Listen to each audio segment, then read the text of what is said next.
Vamos a dar inicio a un conversatorio con la profesora Rebeca Anijovic sobre la evaluación en la escuela y la evaluación en la inédita temporalidad de la pandemia COVID-19. Antes de darle la palabra y pedirle que nos cuente un poco su recorrido, quiero expresar mi agradecimiento por la celeridad de la respuesta, la predisposición y la colaboración en dialogar sobre temáticas relacionadas con la evaluación en una coyuntura tan particular. Este material será utilizado con fines educativos y se le presentará a mis alumnos y alumnas de la Escuela de Educación Secundaria número 64, Inicio de los Andes, de La Plata. ¿Qué tal? Buen día, Rebeca. Hola, ¿qué tal? Buen día, ¿cómo estás? Bueno, en principio, gracias por la invitación. Contarles, yo soy profesora en Ciencia de la Educación y Psicología, o sea, mi primer título fue en el Instituto Joaquín B. González de formación docente. Yo en realidad quería entrar en la universidad, pero fue justo el año que la universidad se cerró. La Facultad de Filosofía y Letras, donde quería entrar, así que dije, bueno, voy a hacer algo para no perder el año, y empecé en el profesorado. Me gustó la propuesta, así que terminé allí el profesorado y después sí hice una especialización y maestría en la UBA en formación de formadores. Y siempre trabajé en todos los niveles educativos, como maestra, como profesora, como directora de escuelas, de institutos de formación docente, pero mi origen es de educación no formal. O sea, yo empecé como maestra de recreación, maestra de campamentos, líder de campamentos. Ese fue en realidad mi primer amor con la educación. Y después ingresé al mundo de la educación no formal, al mundo de la capacitación en empresas. Bueno, aquí estamos, en una síntesis sintética. Vasto recorrido. Tengo unas preguntas orientativas que al mismo tiempo entiendo que nos van a permitir un poco abrir el juego. Quería consultarle qué es la evaluación, ¿sí? Y qué representa evaluar dentro del sistema educativo.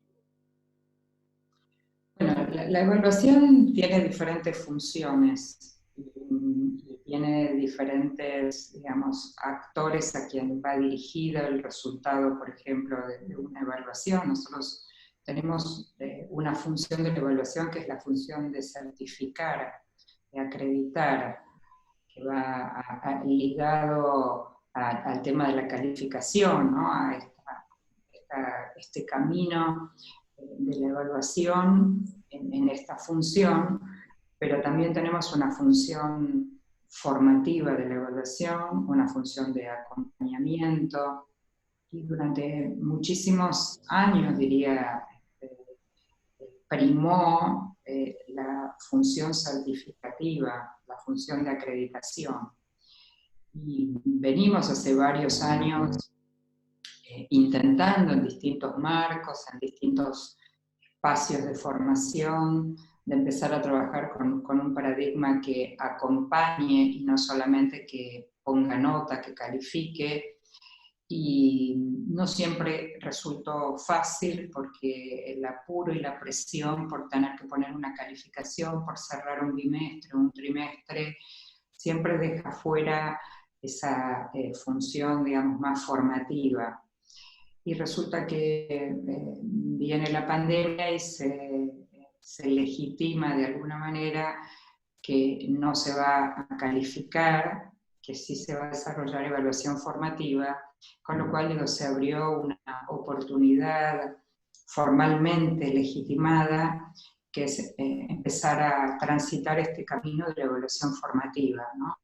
Del acompañamiento a los estudiantes, de estudiantes más protagonistas a la hora de autoevaluarse, de hacer evaluación entre pares, de conocer y transparentar los criterios de evaluación. Bueno, se abrió una práctica que ojalá la podamos sostener cuando volvamos a la escuela, que volvamos, digamos, a algún nivel de presencialidad, porque es una práctica que favorece el desarrollo de la autonomía, es una práctica que le permite al estudiante tomar control, digamos, sobre su propio proceso de aprendizaje, porque corre un poco esta asociación que hay, que la evaluación es una situación incómoda, de angustia, de malestar, ¿no? Y poder pensarla como la venimos definiendo como una oportunidad para aprender, para mostrar lo que sé de la manera en que yo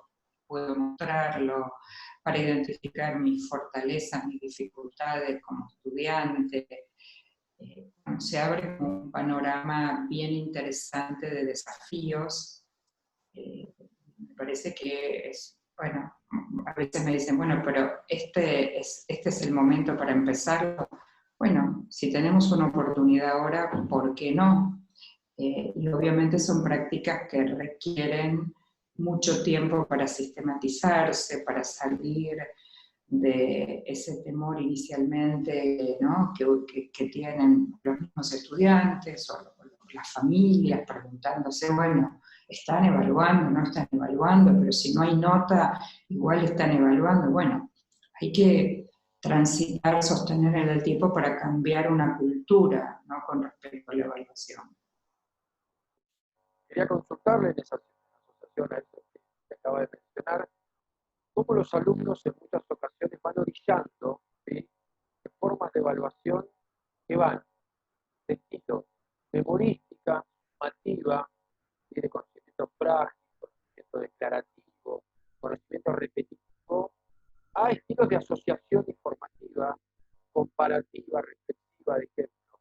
¿Qué considera usted al respecto? Un poquito recién habló, pero ¿usted considera que esto, que el alumno o la alumna esté adaptándose un poco a los profesores, a los docentes, es contraproducente y es nocivo para el proceso de aprendizaje? Hay autores que han planteado un concepto que me parece que ayuda a entender esto, que es el concepto de conocimiento estratégico, ¿no? El conocimiento estratégico implica enseñarle al alumno a distinguir, ¿no? Por ejemplo, cuándo tiene que responder una prueba tradicional, un multiple choice de verdadero o falso, digamos, cuándo tiene que responder a una propuesta donde se le exige otro tipo de desarrollo de habilidades cognitivas. Entonces, me parece que no se trata de solo trabajar con un enfoque, digamos, yo puedo encarar, por ejemplo, la enseñanza de mi materia desde la perspectiva de la evaluación formativa, obviamente certificar. Eso no quita que yo no le pueda enseñar al estudiante que hay otras maneras en que en el futuro, si va a la universidad, si va a una institución de cualquier modalidad, que de repente se encuentre con otro tipo de evaluaciones. Entonces, esto tiene que ver con justamente formar a un estudiante con la suficiente flexibilidad y capacidad para abordar distintos tipos de problemas, porque si no estaríamos haciendo, diría, casi lo mismo, ¿no?, con otro enfoque, que es enseñarle un único modo de ahora. Yo decido, digo, yo, la institución en la que estoy, que hay un enfoque que nosotros hemos decidido, elegido institucionalmente, que es un modo de evaluar que nos parece que favorece todo esto que les decía antes. Eso, digo, de ninguna manera quita de mostrarle, de practicar que hay otros modos de, que el estudiante tiene que conocerlos, ¿no? Cuanto más amplio el espectro de lo que yo le muestro, le propongo, con toda la intencionalidad que en el futuro él vaya pudiendo abordar distintas situaciones de evaluación que le van a tocar a lo largo de su vida, ¿no? Sí. ¿Usted considera que la evaluación ha sido una de las cosas más tradicionales de la escuela, la que menos ha cambiado el proceso de aprendizaje con el paso del tiempo? Sí, yo creo que así como se ha innovado mucho en la enseñanza en los últimos años, en la evaluación es donde menos se ha innovado, por muchas razones, digamos, por lo que representa la evaluación, digamos, la representación social que hay de la evaluación, que ese es el lugar como más, entre comillas, sagrado, que ese es el lugar que donde depende mi futuro, ¿no? Una carga emocional y social importante. Entonces, muchos docentes innovan en el modo de enseñar, sin embargo, a la hora de evaluar, vuelven a la evaluación más tradicional, que es un campo que de alguna manera le da cierta seguridad, de que nadie lo va a cuestionar. Entonces, se ha innovado muchísimo más en la enseñanza que en la evaluación. Eso no quiere decir que no hay prácticas de evaluación sumamente interesantes, que sí muchos docentes llevan adelante, pero digo, hablando genéricamente, mucha más innovación en la enseñanza y mucho menos en la evaluación, ¿no? Por eso nos parece tan importante ser coherentes en el modo en que enseñamos con el modo en que evaluamos, y eso significa que voy a innovar en mis prácticas de enseñanza, también debiera innovar en mis prácticas de evaluación. Quería consultarle, porque en muchas ocasiones los alumnos, las alumnas, están muy preocupados específicamente por algún momento de la evaluación, que suele ser el examen.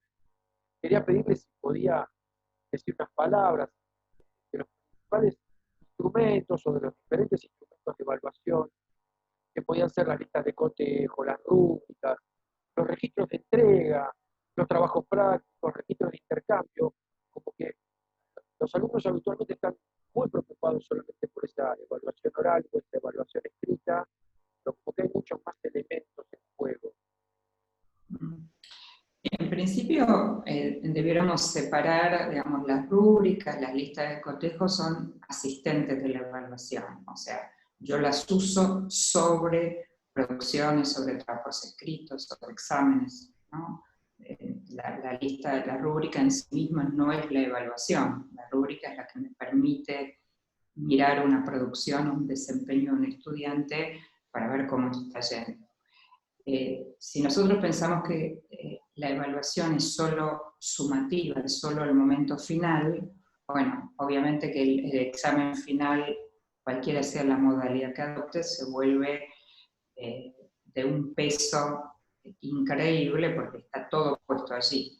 Pero si yo tomo en consideración la evaluación de proceso, el recorrido, las distintas actividades que el estudiante fue haciendo a lo largo del desarrollo de una unidad o de un proyecto, el momento final no es que no debería existir, porque el momento final requiere lo que uno llamaría integrar todas las partes. Ahora, integrar todas las partes no significa un examen escrito con 10 preguntas. Integrar todas las partes puede ser presentar el final de un proyecto, el final del recorrido de una indagación, el abordaje de un problema que a lo largo de 3 semanas estuvo trabajando en ese problema complejo, ¿no? No hablo de un problema puntual, sino abordar el problema de qué hacemos con la contaminación ambiental. Entonces, el momento final es un momento de integración que tiene que sumarse a los recorridos, a las paradas, digamos, que se hicieron en el recorrido, donde el alumno fue mostrando, bueno, cómo fue avanzando en su indagación, por ejemplo, sobre el tema, qué fuentes contradictorias fue encontrando, cómo resolvió las contradicciones, cómo va a presentar ese informe final, qué aprendió no solamente del contenido, sino qué aprendió de los modos en que él, como estudiante, fue resolviendo las distintas situaciones, qué habilidades cognitivas puso en juego para resolver. Entonces, si todo eso forma un conjunto, el estudiante sabe al inicio del trabajo, por ejemplo, con este modo, con este abordaje como problema, como proyecto, sabe, conoce con mucha claridad los criterios que vamos a usar para evaluar. Se conoce con claridad los momentos donde vamos a hacer una parada para ver cómo están avanzando. Se conoce cuál es el producto final que se espera que él presente. No debería haber una situación donde ese momento final esté cargado de toda esa emocionalidad, esa tensión, porque primero se conocen las reglas del juego, los estudiantes tienen claro los criterios, tienen una copia de la lista de cotejo, de las rúbricas, ellos mismos van pudiendo autoevaluarse y van pudiendo revisar si están logrando, si necesitan ayuda, si se desviaron de la propuesta inicial. Entonces, esto debería ser, digamos, un camino que vamos recorriendo, que tiene paradas, algunas intermedias y otras al final, pero el final no es solo el producto final al cual llegué, sino recuperar qué pasó en el recorrido, digamos. Si yo usé 3 veces la rúbrica a lo largo del proyecto, debería tener mis 3 rúbricas y ver cómo avancé, cómo mejoré, en qué me quedé varada y no pude avanzar, qué ayuda requerí, con lo cual no debería tornarse en esa situación tan particular, cargada de connotaciones negativas, ¿no? Súper importante, súper interesante lo que acaba de mencionar. De hecho, la próxima pregunta es en asociación un poco a los criterios. Siento que los procesos de enseñanza-aprendizaje, el vínculo docente, alumnos, alumnas, se ha democratizado afortunadamente y eso ha generado un vínculo de criterios, de pautas. Creo que el aula nueva del siglo XXI está con mucha más presencia de diálogo previo al proceso de aprendizaje, de lo que usted menciona, de reglas claras. Quería preguntarle en relación al documento base que hicieron en la provincia de Buenos Aires, en la Dirección de Escuelas, en relación a este momento inédito que estamos viviendo, que habla con mucha importancia de generar estrategias de acompañamiento, de sostener el lazo entre los alumnos, los docentes, la escuela. Quería pedir unas palabras en ese sentido porque me parece muy interesante como lo plantea la provincia, corriendo un poquito de lado la evaluación y poniendo por delante lo vincular. Sí, me parece que ese es como el primer propósito y que en ese sentido siempre las políticas públicas han sido muy claras al respecto de la importancia de sostener los vínculos o de crearlos, porque en algunos casos se vieron los estudiantes con sus profesores, los niños con sus maestras, digamos, apenas pudieron en algunos casos tener unos días de contacto, con lo cual en algunos casos se trató de construir un vínculo, en otros casos obviamente de sostenerlo en distintas modalidades de acompañamiento, sobre todo quienes tienen más dificultades, ya sea de conectividad, ya sea de situación familiar por la cual están atravesando, digamos. Tenemos un país con mucha brecha de todo tipo, con lo cual la presencia del docente en términos de acompañamiento es fundamental en la construcción del vínculo, en la continuidad pedagógica de cada uno de los estudiantes, y la evaluación en ese sentido, si la entendemos como la evaluación formativa, tiene una función no solamente de acompañamiento, también diría de contención, porque en la medida que uno dialoga con el estudiante acerca de cómo está haciendo su trabajo, ese diálogo siempre también va a incluir y cómo estás, y cómo te sentís, y qué dificultades tenés para hacer esta tarea, con lo cual estamos abordando, digamos, la evaluación desde su función de retroalimentación, de acompañamiento, también relacionada con lo vincular. Y eso también incluye a las familias, que en estos momentos están siendo de alguna manera mediadores de este aprendizaje, sobre todo con los más chicos. Entonces también la evaluación formativa, esta transparencia, esta democratización implica también informar a las familias, compartir con las familias que no tienen por qué saber ni cómo se está evaluando, ni cómo se enseña, porque no, obviamente no es su función, pero se vieron incluidos en una tarea, digamos, absolutamente inédita, con lo cual es importante que los criterios también los conozcan las familias, que sean compartidos con un lenguaje que los puedan entender los alumnos, las familias, no con lenguaje pedagógico, sino que sea fácil de entender qué estamos mirando de los trabajos de los estudiantes, cómo acompañarlos. Así que a mí me parece que en ese sentido esa es la primera función y esa es también imaginando a la escuela a la cual podamos volver, esa debería ser como la primera tarea, ¿no? Recuperar los vínculos, establecer lazos con los estudiantes y sobre todo con quienes más desconectados estuvieron, con quienes más dificultades han atravesado en este periodo, con aquellas áreas más difíciles. O sea, sabemos que hay materias que es más difícil enseñar algo a través de un Zoom que otras, entonces, bueno, ¿qué aprendizajes podemos volver a instalar cuando volvamos a lo presencial?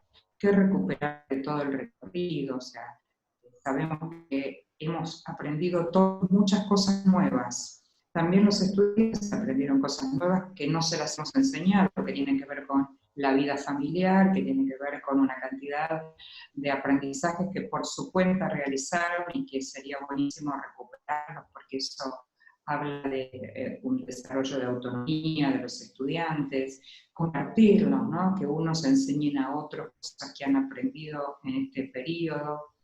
Entonces, me parece que hay que reconstruir los vínculos, hay que reconstruir el recorrido. Entonces, a partir de eso, bueno, de ahora en adelante, ahora hacia dónde vamos, ¿no? Pero todo lo que pasó, lo que está pasando es intenso, es inédito y requiere de procesamiento, ¿no? De diferentes maneras, depende de la edad y demás, pero me parece que sí, que es muy importante eso. Rebeca, le quería preguntar, ¿usted considera que la evaluación mejora el aprendizaje, los aprendizajes, el proceso? No, se me cortó la mitad de la pregunta. Sí, no hay problema. Si usted considera que la evaluación mejora el proceso de enseñanza-aprendizaje. Depende cómo la encaremos. La entendemos como ese proceso de acompañamiento, la entendemos como una oportunidad, seguramente debería impactar en la mejora de los aprendizajes. Si la ponemos como algo punitivo, como algo de castigo, como algo que hay que atravesar porque no hicimos las cosas bien, seguramente no va a impactar en el aprendizaje.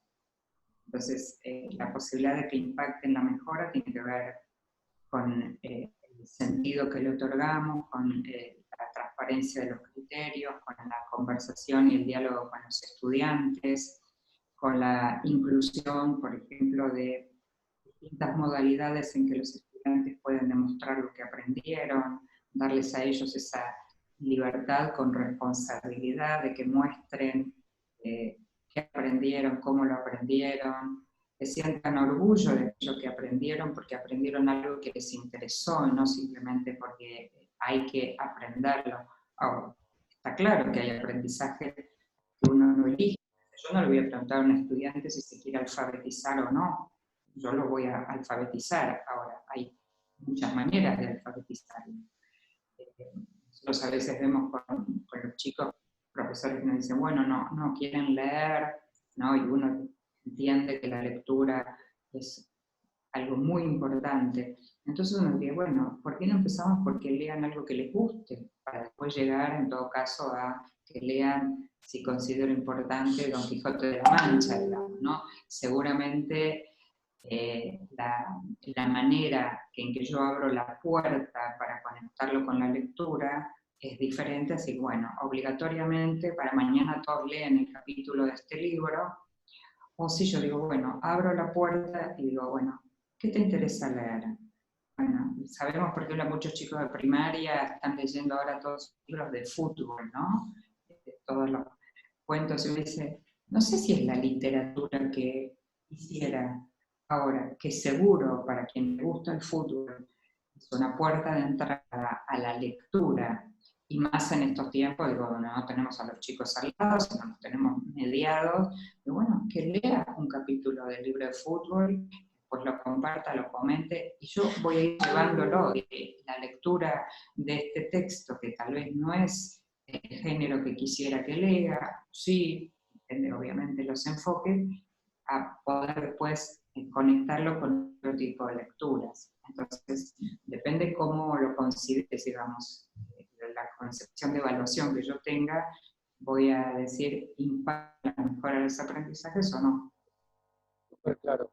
Rebeca, quería pedirle a modo de cierre si quiere transmitir unas palabras a los alumnos, a las alumnas, a las familias. Con respecto a la evaluación, es la pregunta. Sí, si usted considera a modo de despedida, si quiere transmitir algún concepto más que te haya preguntado. Sí, me parece que nosotros tenemos que, como un ejercicio, a mí me parece interesante poder pararnos y pensar un poquito en lo que nos pasó en la familia, lo que nos pasó a nosotros los docentes en cuanto a esta situación inédita, qué aprendimos, qué nos pasó obviamente emocionalmente, qué prácticas creemos que deberíamos sostener al volver a la, digamos, nueva presencialidad o bimodalidad en la que volvamos, qué prácticas quisiéramos desterrar, que nos parece que están no más. ¿Qué prácticas quisiéramos volver a recuperar de lo que teníamos en la presencialidad y que nos parece que hemos de alguna manera, no diría perdido, pero que quedaron como en suspenso, ¿no? Y a mí me parece que es un ejercicio y un tiempo que nos debemos todos, ¿no? Familias, escuelas, maestros, alumnos, ¿no? También hacer un ejercicio de escenario futuro, a qué escuela nos gustaría volver. Me parece que los estudiantes tienen muchas cosas para decir acerca de a qué escuela querrían volver. También nosotros los docentes tenemos muchas cosas para decir a qué escuela querríamos volver, también las familias. Entonces me parece que hay como un juego aquí de recuperar lo vivido, pero también empezar a imaginar escenarios deseados. Y me parece que en esto las voces de los estudiantes son muy importantes, tienen muchas cosas para decir. Nosotros hemos observado experiencias en algunos proyectos muy interesantes donde se les ha preguntado a los estudiantes qué escuela quieren, pero antes de la pandemia, ¿no? Y tienen una claridad maravillosa acerca de qué prácticas creen que son buenas en la escuela. Entonces, si uno suma esa mirada de ellos, más la mirada de los docentes, la mirada de las familias, obviamente de los equipos de conducción, me parece que articulando esta diversidad de miradas vamos a tener seguramente una escuela mejor para cada uno, ¿no? Para cada uno de los actores que intervienen. Así que este sería mi mensaje, recuperar lo pasado, pero también diseñar escenarios futuros. Muy bien, Rebeca. Quería ofrecerle, modo de agradecimiento, una pequeña intertextualidad y voy a buscar para el agradecimiento y por otra parte unas pistas que voy a dejar para profundizar después con mis alumnas. El texto de Jorge Luis Borges, Funes el Memorioso, ¿sí? Una pequeña cita y unas palabras.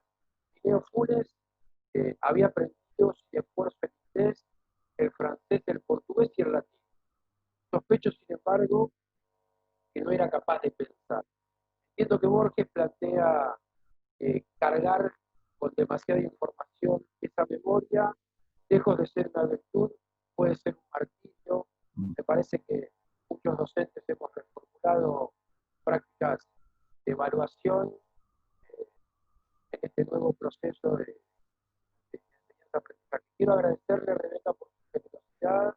Ha sido muy amable, hemos preparado la entrevista ya varias semanas. Me parece muy interesante que una exponente formadora de formadores venga a la escuela, venga a nuestra escuela y con las palabras a los alumnos, a las alumnas y a las familias. Me parece que son conceptos muy claros. Eh, que bueno, en breve les voy a estar transmitiendo también algunas devoluciones que he tenido por parte de los alumnos y de las alumnas. Muchas gracias, Rebeca. No, gracias a ustedes y un abrazo para cada uno de los miembros de esta escuela. Un placer. Muchas gracias.